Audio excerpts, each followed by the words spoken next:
महापालिका जिल्हा परिषद निवडणुकीनंतर मराठा आंदोलक मनोज जरांगे पुन्हा ऍक्टिव्ह झाले आहेत. पंढरपूर येथील कार्यक्रमात त्यांनी पुन्हा मैदानात उतरण्याची घोषणा केली.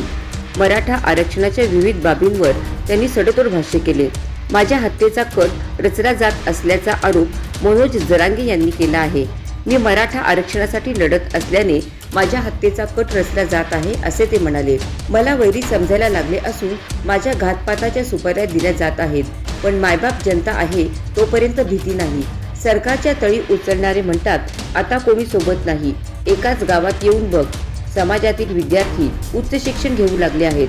सरकारी चांगल्या नोकऱ्या मिळाल्या. मी त्यांच्यासाठी लढलो, मग समाज माझ्या मागे राहील ना, असे जरांगे म्हणाले. मी गरिबांच्या लेकरांसाठी काम करतो. समाजाच्या जीवावर दुकानदारी चालवणारे पैसे कमवणाऱ्यांना काय मोठे करायचे? मला गोर गरिबांना मोठं करायचं आहे. ज्यांना जवळ राहून मोठे व्हायचे आहे त्यांनी माझ्याजवळ राहू नये. मी जवळचा एक पण मोठा होऊ दिला नाही म्हणून आरोप होतात. मायबाप विचार करून बघा, मोठे करणे म्हणजे काय? कामं द्यायची का?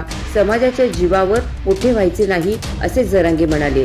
यापूर्वी बीडमध्ये मनोज जरांगे पाटील यांच्या हत्येचा कट रचल्याची माहिती उघड झाली. 2.5 कोटी रुपयात ही हत्या करण्याचा कट रचला जात होता. या प्रकरणी जालना स्थानिक गुन्हे शाखेने बीडमधून दोघांना ताब्यात घेतले आहे. कट रचणारा हा बीडच्या परळीतील एक बडा नेता असल्याचा आरोप केला जात आहे. जरांगे पाटील यांना जीवे मारण्याचा कट बीड जिल्ह्यात झालेल्या एका बैठकीत रचण्यात आला आहे. त्याच बैठकीत असलेल्या समर्थकांनी जरांगे पाटील यांना ही बाब सांगितली. पोलीस अधीक्षकांनी हे प्रकरण गांभीर्याने घेत गेवराई येथील 2 संशयितांना पथकांच्या माध्यमातून तातडीने ताब्यात घेतले आहे.